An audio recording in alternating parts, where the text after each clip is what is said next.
আশা করি তোমরা সবাই ভালোই আছো। আজকের আবার একটি নতুন ভিডিও নিয়ে তোমাদের সামনে চলে এলাম। আমি আজকে নিয়ে এসেছি ক্লাস 6-এর গণিত প্রভাব কোষে দেখি 3, দাগ নম্বর 1, 2, 3, 4 এবং পেজ নাম্বার কত না পেজ নাম্বার 58। পেজ নাম্বার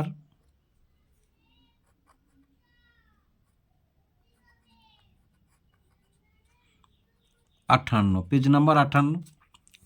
তাহলে প্রথমে একের দাগে কি আছে দেখো, একের দাগে আছে নিচের সংখ্যাগুলি সবথেকে কাছে 10-এর গুণিতককে পূর্ণ সংখ্যায় লিখি। তাহলে দেখো এই যে নিয়ে এসছি। ভিডিওটি দেখার সময় অবশ্যই ক্লাসের এই অঙ্ক বইটি হাতের কাছে রাখবে, তাতে ভিডিওটি দেখার তোমাদের সুবিধা হবে। তাহলে একের দাগে নিচের সংখ্যাগুলি সবথেকে কাছে 10-এর গুণিতকে পূর্ণ সংখ্যায় লিখি। 4টি অঙ্ক আছে, তাহলে আমি আজকে করব 1, 2, 3 এবং 4-এর দাগ পর্যন্ত করব। তাহলে প্রথমে 10-এর গুণিতক মানে কি জানো তোমরা? 10-এর গুণিতক বলতে, তাহলে দেখো 10-এর গুণিতক বলতে 1 গুণ 10 সমান এটা 10-এর গুণিতক, 2 গুণ 10 সমান এটা 10-এর গুণিতক, ধরো 13 গুণ 10 সমান এটা হচ্ছে 10-এর গুণিতক। তাহলে বুঝতে পারলে 10 দিয়ে যে সংখ্যাকে গুণ করলে যে গুণফলটা পাবো সেটাকেই বলা হচ্ছে 10-এর গুণিতক। তাহলে প্রথমেই আমরা অঙ্কগুলি তুলে নিয়ে এসো, কী কী অঙ্কগুলি আছে। তাহলে নীল কালিতে লিখেছি, এবার উত্তরগুলো দেখো। উত্তরগুলো আমি লাল কালিতে লিখব। 10-এর গুণিতকে সবসময় আমরা কিসের ঘর ধরবো না এককের ঘরটা ধরবো। তাহলে ধরো এটা একক, এটা দশক, এই যে একক, এটা দশক, এটা শতক। তাহলে এটা একক, এটা দশক, এটা একক, এটা দশক। তাহলে এককের ঘর যখন ধরব আমরা নিয়ম কি জানি? নিয়ম জানি কি 5 অথবা 5-এর চাইতে বেশি হলে এককের ঘরে, দশকের ঘরে 1 বাড়াবো, দশকের ঘরে 1 বাড়াবো, অথবা 5-এর কম হলে দশকের ঘরে যাই অঙ্ক আছে তাই থাকবে, এককের ঘর সর্বদা শূন্য হবে, এককের ঘর সর্বদা শূন্য হবে। তাহলে প্রথমে এর দাগে দেখো এককের ঘরে কি আছে, যাই থাকুক না প্রথমে শূন্য বসিয়ে দিলাম, 2 আছে। তাহলে 5-এর ছোট 2, সুতরাং দশকের ঘরে যাই আছে তাই বসালাম, হলো। এবার বির দাগটা দেখো, বির দাগে উত্তরটা আমরা কি পাবো না এককের ঘরে কত আছে না, আগে এককের ঘরটা শূন্য বসিয়ে দাও, তারপরে দেখবে কি আছে 7। তাহলে 7 5-এর চাইতে বড়, সুতরাং দশকের ঘরে 1 বাড়বে, দশকের ঘরে 1 বাড়বে। তাহলে দশকের ঘরে 4-এর সঙ্গে 1 বাড়লে কত হবে? 5 হবে। তাহলে 350 হলো। কত হলো না 350 হলো। এবার দেখো এককের ঘরে শূন্য বসিয়ে দিলাম, এককের ঘরে কত? 4 আছে। তাহলে দশকের ঘরে যাই আছে তাই বসবে, 4 5-এর চাইতে ছোট, সুতরাং দশকের ঘরে যাই আছে তাই বসবে, আর বাকি অঙ্কগুলো ঠিক থাকলো, বাকি অঙ্কগুলো ঠিক থাকলো। এবার দেখো এককের ঘরে আমরা শূন্য বসিয়ে দিলাম, এবার এককের অঙ্ক কত আছে? 8 আছে, 8 5-এর চাইতে বড়, সুতরাং দশকের অঙ্ক 1 বাড়বে। তাহলে 6-এর সঙ্গে 1 বাড়লে কত হলো? 7 হলো, এটা 9 হলো, এটা 5 হলো। তাহলে দশকের অঙ্ক কিভাবে হলো বুঝতে পারছো? আরেকবার শুনে নাও। তাহলে দশকের অঙ্কে যখন দশকের গুণিতকে যখন বলবে তখন এককের অঙ্কটা ধরবো, এককের অঙ্কটা যদি 5-এর চাইতে বড় অথবা 5-এর সমান থাকে তাহলে দশকের ঘরে 1 যোগ হবে, আর 5-এর চাইতে যদি ছোট হয় তাহলে দশকের ঘরে যাই আছে তাই বসবে এবং এককের ঘরে সর্বদা শূন্য হবে, এককের ঘরে সর্বদা শূন্য হবে। তাহলে এবার 2-এর দাগটা দেখো, নিচের সংখ্যাগুলি সবথেকে কাছে 100-র গুণিতকে পূর্ণ সংখ্যায় লিখি। নিচের সংখ্যাগুলি সবথেকে কাছে 100-র গুণিতকে পূর্ণ সংখ্যায় লিখি। তাহলে 100-র গুণিতক বলতে ধরো 2 গুণ 100 সমান 200, তাহলে এটা হলো 100-র গুণিতক। আবার ধরো 5 গুণ 100, তাহলে এটা হলো 500, এটা 100-র গুণিতক। আবার ধরো 11 গুণ 100, তাহলে এটা হলো ধরো 100-র গুণিতক। মানে কোনো সংখ্যাকে 100 দিয়ে গুণ করলে যা পাবো সেটা হবে 100-র গুণিতক, তার গুণফলটাই হবে 100-র গুণিতক। তাহলে এখানে আমরা 100-র গুণিতকে অঙ্কগুলো আগে লিখে নিয়ে এসো, তারপরে অঙ্কগুলি করব আমরা। তাহলে অঙ্কগুলি তুলে নিয়েছি আমরা। 10-এর গুণিতকে কি ধরেছিলাম আমরা? এককের ঘর ধরেছিলাম। কিন্তু 100-র গুণিতকে আমরা কি ঘর ধরব? না দশকের ঘর ধরব। তাহলে এটা একক, দশক, শতক, একক, দশক, শতক, একক, দশক, শতক, একক, দশক, শতক। পরের ঘরটা আমরা ধরলাম না, কারণ আমাদের শতক পর্যন্ত দরকার। দশকের ঘরে যদি 5 অথবা 5-এর চাইতে বড় সংখ্যা থাকে, তাহলে শতকের ঘরের অঙ্কে 1 যোগ হবে। তাহলে দশকের ঘরে যদি 5 অথবা 5-এর চাইতে বড় সংখ্যা থাকে, তাহলে শতকের ঘরে 1 যোগ হবে। আর দশকের ঘরে যদি 5 অথবা 5-এর চাইতে ছোট সংখ্যা থাকে, তাহলে 5-এর চাইতে ছোট সংখ্যা থাকলে শতকের ঘরে যাই আছে তাই থাকবে, শতকের ঘরে যাই আছে তাই থাকবে। তাহলে দেখো অঙ্কগুলি তুলে নিয়েছি। একক এবং দশকের ঘরে শূন্য হবে, এটাও মনে রাখবে, একক এবং দশকের ঘরে শূন্য হবে। তাহলে এককের ঘরে শূন্য বসিয়ে দিলাম, দশকের ঘরে শূন্য বসিয়ে দিলাম। এবার দশকের ঘরে কি আছে? 2 আছে, 2 5-এর চাইতে ছোট, সুতরাং এখানে যা আছে তাই থাকলো, হয়ে গেল। আবার দেখো এটা, তাহলে এককের ঘর দশকের ঘরে শূন্য বসিয়ে দিলাম। এবার দেখো দশকের ঘরে কি আছে? 8 আছে, 8 5-এর চাইতে বড়, সুতরাং শতকের ঘরের অঙ্কে 1 যোগ হয়ে বসবে। তাহলে শতকের ঘরে 4 আছে, 1 যোগ হলে কত? 5, হয়ে গেল। এবার দেখো সিটটা, তাহলে এককের ঘরে শূন্য বসিয়ে দিলাম, দশকের ঘরে শূন্য বসিয়ে দিলাম।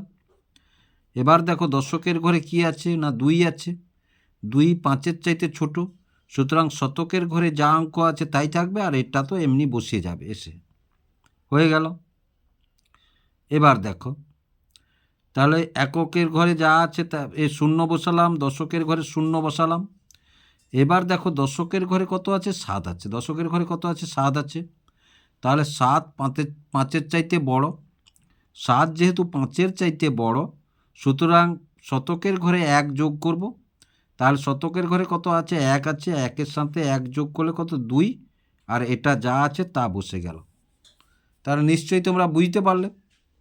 এইবার আমরা করব 3-এর দাগটি। তাহলে দেখো 3-এর দাগটা কি আছে? না নিচের সংখ্যাগুলি সবথেকে কাছে 1000-এর গুণিতকে পূর্ণ সংখ্যায় লিখি। তাহলে 4টি আছে। তাহলে দেখো 1000-এর গুণিতক পূর্ণ সংখ্যায় লিখি আমরা। তুলে নিয়েছি, অঙ্কগুলি তুলে নিয়েছি। যখন হাজারের গুণিতকে বলবে, হাজারের গুণিতক বলতে, তাহলে 1 গুণ 1000 মানে 1000, 2 গুণ 1000 মানে 2000, 3 গুণ 1000 মানে 3000, এগুলো সব হাজারের গুণিতকে।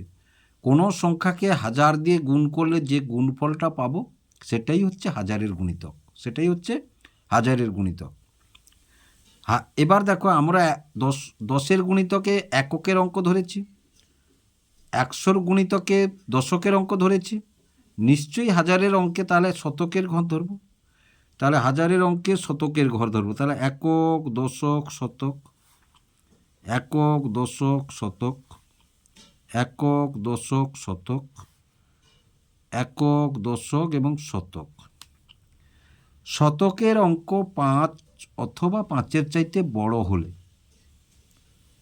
হাজারের অঙ্কের সঙ্গে 1 যোগ হবে এবং একক, দশক, শতক শূন্য হবে। একক, দশক, শতকের ঘর শূন্য হবে। আবার হাজারের ঘর যদি, শতকের ঘর যদি 5-এর চেয়ে ছোট হয়, শতকের ঘর যদি 5-এর চেয়ে ছোট হয়, তাহলে হাজারের ঘরে যাই থাকবে তাই থাকবে, একক, দশক, শতকের ঘরে শূন্য হবে। একক, দশক, শতকের ঘরে শূন্য হবে। তাহলে ধরো প্রথমেই আমরা এর উত্তরটা যদি লিখি, আমরা নীল কালিতে প্রশ্নটা লিখেছি, লাল কালিতে উত্তরটা লিখছি। তাহলে এককের ঘর শূন্য লিখলাম, দশকের ঘর শূন্য লিখলাম, শতকের ঘর শূন্য লিখলাম। শতকের ঘরে কি আছে? 3 আছে, 3 5-এর চাইতে ছোটো, হাজারের ঘরে যাই ছিল তাই ছিল, মানে শূন্য হয়ে গেল। এবারে বির দাগটা দেখো, তাহলে এককের ঘর শূন্য লিখলাম, দশকের ঘর শূন্য লিখলাম, শতকের ঘর শূন্য লিখলাম, কিন্তু শতকের ঘরে কি আছে? 8 আছে। 8 5-এর চাইতে বড়, সুতরাং হাজারের ঘরে শূন্য আছে, তাহলে এখানে 1 বাড়বে, শূন্যর সঙ্গে 1 যোগ করলে 1 হবে, সুতরাং এইটা হলো উত্তর। এবারে তারপরে দেখো, তাহলে এককের ঘর শূন্য দিলাম, দশকের ঘর শূন্য দিলাম, শতকের ঘর শূন্য দিলাম। এইবারে দেখো শতকের ঘরে কত আছে? 7 আছে। 7 5-এর চাইতে বড়, সুতরাং হাজারের ঘরে 1 যোগ হবে, তাহলে 6-এর সঙ্গে 1 যোগ হলে 7,000। এইবার দেখো, তাহলে এককের ঘরে শূন্য দিলাম, দশকের ঘর শূন্য দিলাম, শতকের ঘর শূন্য দিলাম। শতকের ঘরে কি আছে? 3 আছে। 3 5-এর চাইতে ছোট্ট, সুতরাং হাজারের ঘরে যাই আছে তাই বসে গেল, হাজারের ঘরে যাই আছে তাই বসে গেল। আশা করি তোমরা বুঝতে পারলে। এবার 4-এর দাগটা দেখো, নিচের সংখ্যাগুলি সব থেকে কাছে 10-এর গুণিতকে পূর্ণ সংখ্যায় নিয়ে গিয়ে হিসাব করি। তাহলে নিচের সংখ্যাগুলির সব থেকে কাছে 10-এর গুণিতকে পূর্ণ সংখ্যায় নিয়ে গিয়ে হিসাব করব। তাহলে দেখো 37 54, 37 যোগ 54 আছে। তাহলে প্রথমে এরটা করলে তোমরা বুঝতে পারবে 10-এর গুণিতকে নিয়ে গিয়ে পূর্ণ সংখ্যায়। তাহলে এর দাগটা, তাহলে কি আছে না 37 যোগ 54 আছে। তাহলে এবার দেখো উত্তরটা আমরা লাল কালিতে লিখে এসো, তাহলে তোমাদের সুবিধা হবে। তাহলে একক দশক, একক দশক, 10-এর গুণিতকে কি শিখেছি আমরা? না, 10-এর গুণিতকে শিখেছি কোনো সংখ্যাকে 10 দিয়ে গুণ করলে যাই হবে সেটা 10-এর গুণিতক। এককের ঘরের অঙ্ক 5 অথবা 5-এর চাইতে বড় হলে দশকের অঙ্ক 1 বাড়বে এবং এককের ঘরে সর্বদা শূন্য হবে, এককের ঘরে সর্বদা শূন্য হবে। আবার 5-এর চেয়ে ছোট হলে তাহলে দশকের ঘরে যাই আছে তাই থাকবে, এককের ঘরে সর্বদা শূন্য হবে, এককের ঘরে সর্বদা শূন্য হবে। তাহলে দেখো এইখানে যে সংখ্যাটি আছে, তাহলে এককের অঙ্কটি কি, এককেরটা শূন্য বসিয়ে দিলাম আমরা। তাহলে এককের ঘরে কত? 7, 7 5-এর চাইতে বড়, সুতরাং দশকের ঘরে 1 বাড়বে, দশকের ঘরে 1 বাড়লো, যোগ চিহ্ন দিয়ে দাও।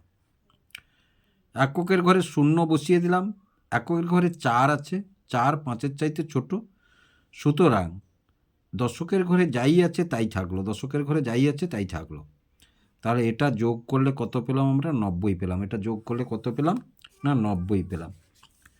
তারপরে বির দাগের অঙ্কটি দেখো, তাহলে বির দাগে বলেছে 73 যোগ 73 বিয়োগ চিহ্ন আছে, তাহলে বিয়োগ 78, 73 বিয়োগ 78 আছে। তাহলে 73 বিয়োগ 48 আছে, 73 বিয়োগ 48 আছে এটা। তাহলে 73 বিয়োগ 48 যদি হয়, তাহলে দেখো এটা একক দশক, একক দশক। তাহলে এককের ঘরে শূন্য বসিয়ে দিলাম, এককের ঘরে 3 আছে, সুতরাং দশকের ঘরে যা অঙ্ক আছে তাই বসবে, হলো মাইনাস। এককের ঘরে শূন্য বসিয়ে দিলাম, এককের ঘরে 8 আছে, 8 5-এর চাইতে বড়, সুতরাং দশকের ঘরে 1 বাড়বে, সুতরাং 5। তাহলে উত্তরটা কত পেলাম আমরা? উত্তরটা পেলাম 70 থেকে 50 গেলে কত? 20 পেলাম, 70 থেকে 50 গেলে 20 পেলাম। এবার সির দাগটা, সির দাগেরটা দেখো, তাহলে সির দাগে বলেছে 24 যোগ 59, 24 যোগ 59। এককের ঘর, এটা এককের ঘর, এটা দশকের ঘর, এটা এককের ঘর, এটা দশকের ঘর। তাহলে এককের ঘরে শূন্য বসিয়ে দিলাম প্রথমে, এককের ঘরে 4 আছে, 4 5-এর চাইতে ছোট, সুতরাং দশকের ঘরে যাই আছে তাই বসালাম, দশকের ঘরে যাই আছে তাই বসালাম, যোগ চিহ্ন দাও। এবার এককের ঘরে শূন্য বসিয়ে দিলাম, এককের ঘরে 9 আছে, 9 5-এর চাইতে বড়, সুতরাং দশকের ঘরে 1 বাড়বে, দশকের ঘরে 1 বাড়লো। তাহলে এটা যোগ করলে কত পেলাম? 20 আর 60 যোগ করলে কত পেলাম? না 80 পেলাম, 80 পেলাম। এবারে ডির দাগের অঙ্কটা দেখো। তাহলে ডির দাগের অঙ্কটা কি বলেছে? না 97 মাইনাস 38, 97 মাইনাস 38। তাহলে একক দশক, একক দশক, এককের অঙ্ক সবসময় শূন্য বসিয়ে দিলাম। এবার 7 আছে, 7 5-এর চাইতে বড়, সুতরাং দশকের অঙ্কে 1 বাড়বে। তাহলে 9-এর সঙ্গে 1 যোগ হলে 10 হলো, বিয়োগ এককের অঙ্কে 0 দিয়ে দিলাম। এবার এককের অঙ্কে 8 আছে, 8 5-এর চাইতে বড়, সুতরাং দশকের অঙ্কে 1 যোগ হবে, 1 যোগ হলে 3-এর সঙ্গে তাহলে 4। তাহলে 100 থেকে 40 গেলে উত্তর কত হলো? 60 হলো, উত্তর কত হলো? 60 হলো। এবার ঈদ দাগের অঙ্কটি দেখো। তাহলে ঈদ দাগের অঙ্কটিতে কি বলেছে? না 76 বিয়োগ 29। এবার দেখো তাহলে উত্তরে আমরা কি ধরবো? না এটা একক দশক, একক দশক। তাহলে এককের ঘরে প্রথমে 0 বসিয়ে দিলাম। এবার এককের অঙ্ক 6 আছে, 6 5-এর চাইতে বড়, সুতরাং দশকের অঙ্কে 1 বাড়বে, সুতরাং 7-এ 1 বাড়লে 8। এবার এককের ঘরে 0 বসিয়ে দিলাম। এককের ঘরে 9 আছে, 9 5-এর চাইতে বড়, সুতরাং দশকের ঘরে 1 বাড়বে, 2-এর 1 বাড়লে তাহলে 30। তাহলে 80 থেকে 30 গেলে কত? 50, 80 থেকে 30 গেলে 50। এবার এফটা, তাহলে 66 যোগ 73, তাহলে উত্তর, তাহলে দেখো এটা একক, এটা দশক, এটা একক, এটা দশক। তাহলে এককের ঘরে প্রথমে 0 বসিয়ে দাও। এককের ঘরে 6 আছে, 6 5-এর চাইতে বড়, সুতরাং দশকের ঘরের অঙ্কে 1 বাড়বে, 1 বাড়লে 6-এর সঙ্গে 1 যোগ হলে কত? 7। এবার দেখো এককের ঘরে 0 বসিয়ে দিলাম। এককের ঘরে 3 আছে, 3 5-এর চাইতে ছোট, সুতরাং দশকের ঘরে যা অঙ্ক আছে তাই অঙ্ক বসে গেল। তাহলে সমান কত পেলাম আমরা? 140 পেলাম। কত পেলাম? না 140 পেলাম। তারপরে দেখো এবারে ই এফ, এবারে জির অঙ্কটা আছে। তাহলে জির অঙ্কটা কি আছে? না জির অঙ্কটা আছে 251 যোগ 175। তাহলে উত্তর যদি আমরা দেখি, তাহলে একক দশক, একক দশক ধরব। তাহলে এবার দেখো এককের ঘরের অঙ্কে 0 বসিয়ে দিলাম। এককের ঘরে 1 আছে, 1 5-এর চাইতে ছোট, যেহেতু 1 5-এর চাইতে ছোট, তাহলে দশকের অঙ্ক যা আছে তাই থাকলো। এবার দেখো এককের ঘর 0 বসিয়ে দিলাম। এককের ঘরে কত আছে? 5 আছে, সুতরাং যেহেতু এককের ঘরে 5 আছে, সুতরাং দশকের অঙ্ক 1 বাড়বে, তাহলে 7-এর 1 বাড়লে কত হবে? 8 হবে, 180। তাহলে এটা যদি যোগ করি, প্রথমে 0 8 5 13 3 2 একে 3 একে 4, 430 হয়ে গেল। এবার এইচের দাগটা দেখো। তাহলে এইচের দাগটা কি বলেছে? না 462 বিয়োগ 271, 462 বিয়োগ 271। তাহলে এটা একক, এটা দশক, এটা একক, এটা দশক। উত্তর যদি আমরা দেখি, তাহলে প্রথমে এককের ঘরে 0 বসিয়ে দিলাম। যেহেতু এককের ঘরে 0 বসিয়ে দিলাম, সুতরাং এককের ঘরে এবার কি আছে দেখব আমরা। তাহলে 2 আছে, 2 5-এর চাইতে ছোট, সুতরাং দশকের ঘরে যা অঙ্ক আছে তাই অঙ্ক বসিয়ে দিলাম, আর শতক তো তাই আছে। এবার দেখো এককের ঘরে 0 বসিয়ে দিলাম। এবার এককের অঙ্ক কি আছে দেখব। 1 5-এর চাইতে ছোট, সুতরাং দশকের ঘরে যা অঙ্ক আছে তাই বসিয়ে দিলাম, শতক তো এমনি বসে যাবে। তাহলে এটা থেকে 0, তাহলে 16 থেকে 7 গেলে 9, 3 থেকে 2 গেলে 1 সমান 190। তাহলে আশা করি তোমরা অঙ্কগুলি বুঝতে পারলে। যদি বুঝতে পেরে থাকো এবং ভিডিওটি ভালো লেগে থাকে তাহলে ভিডিওটিকে লাইক এবং শেয়ার করবে ও চ্যানেলটিকে অবশ্যই সাবস্ক্রাইব করবে এইরূপ টাইপের নতুন নতুন ভিডিও পাওয়ার জন্য।